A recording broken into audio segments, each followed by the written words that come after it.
Okay, got a 2019 Toyota Highlander. Gonna do front brake pads and rotors.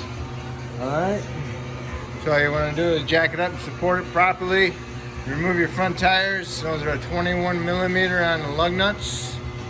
And then you need a 14 millimeter socket to remove the two caliper bolts, which is one here and one there, and they look like that.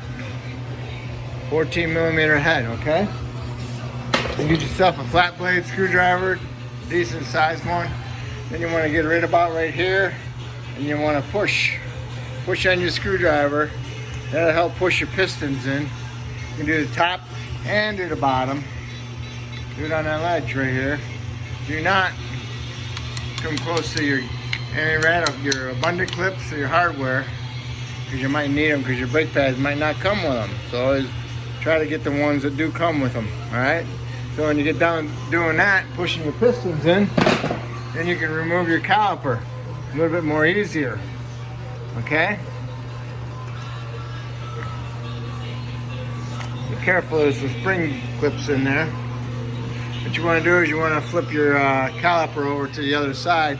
Try not to hang it. Sometimes people do, but just set it over there on that side. And then you got these springs that go on the pads. Take them out, save them.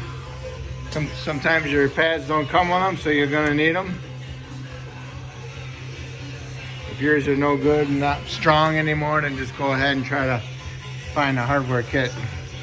Okay, and then you want to remove your caliper bracket, and that's held on by two 17 millimeter bolts.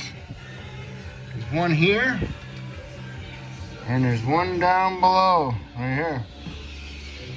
So it'll be like that, one here and one there, okay? 17 millimeter, they're usually pretty tight, and then they'll unthread by hand a little bit when you get them towards the end, so then you can remove them. Here's one of them, okay? Remove them both. And when you get the caliper bracket off, make sure your slide pins turn. If they're frozen, you might have to heat them up a little bit.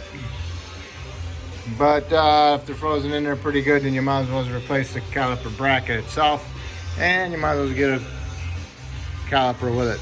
Usually they come together, okay? So when you got caliper bracket off all the way, you want to take your pads out of there.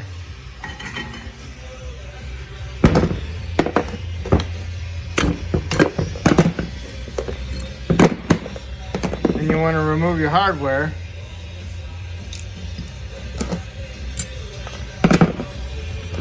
Now you see inside there, it's all rusty. You need to get that all nice and cleaned up and nice and shiny. Try not to remove any metal. What you want to do is just clean it up, okay?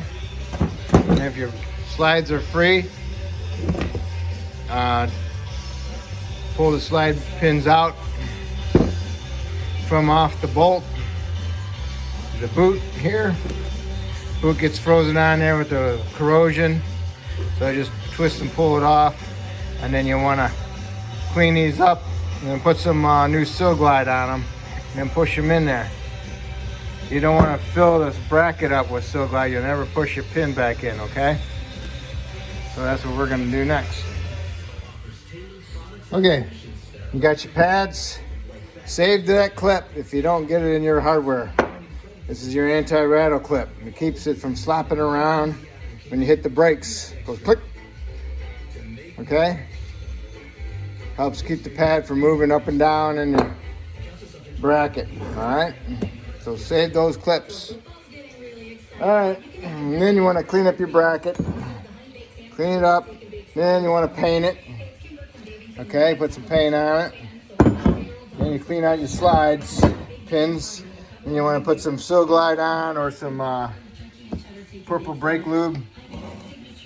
Always forget about that, but I like it.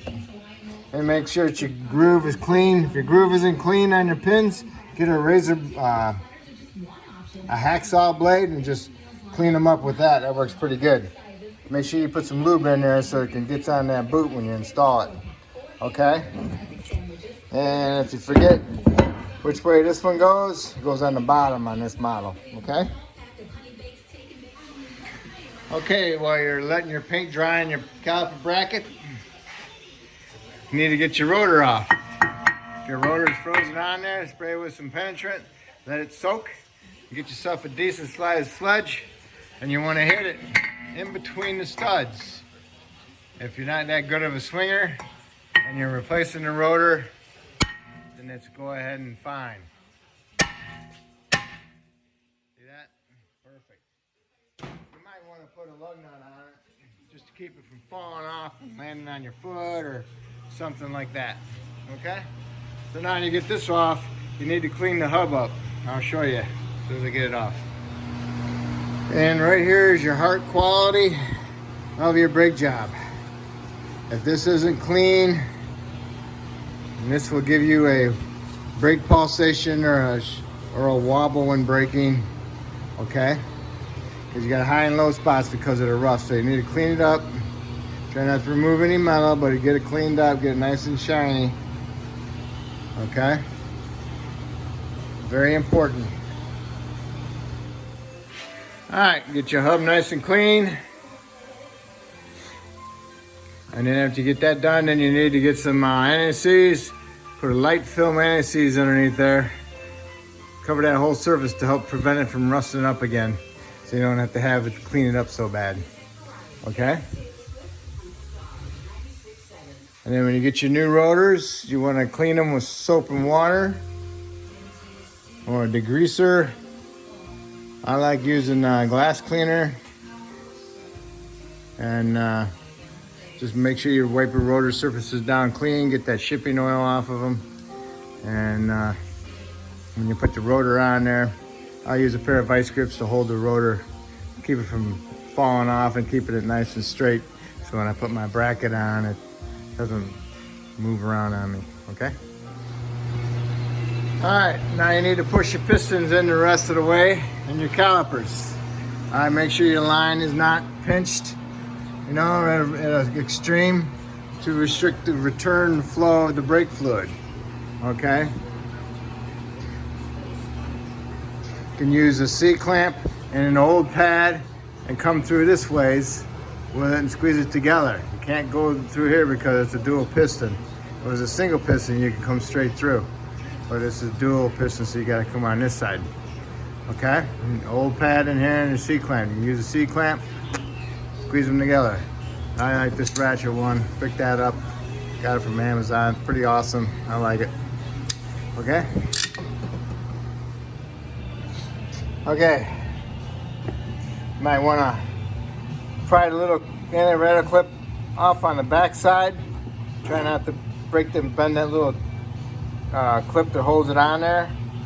And make sure you install it on the new pads so it'll be on the upside of the pad. Okay, not the bottom. And the spring part goes to the back side. Spring part goes to the back side. If you do it to the pad side, then it's gonna be hitting the rotor eventually, okay? So it might be easier for you to install it on the bracket now, because on the inside here, you have to push the top in, the spring part up in there first, and then guide it in the bottom. These clips on hardware is like little springs, so you gotta push them down in there. You gotta put them in an angle, okay? So this is the top on the right side, all right? Okay, you got your caliper bracket mounted with your two 17mm head bolts, and this is the way it should look. Squeeze them in together, and then you want to torque those two bolts to 79 foot-pounds, okay? And you got your pistons pushed in back on your calipers.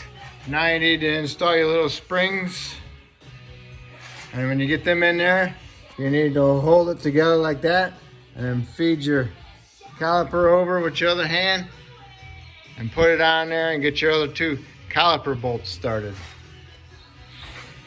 Okay, here's your springs.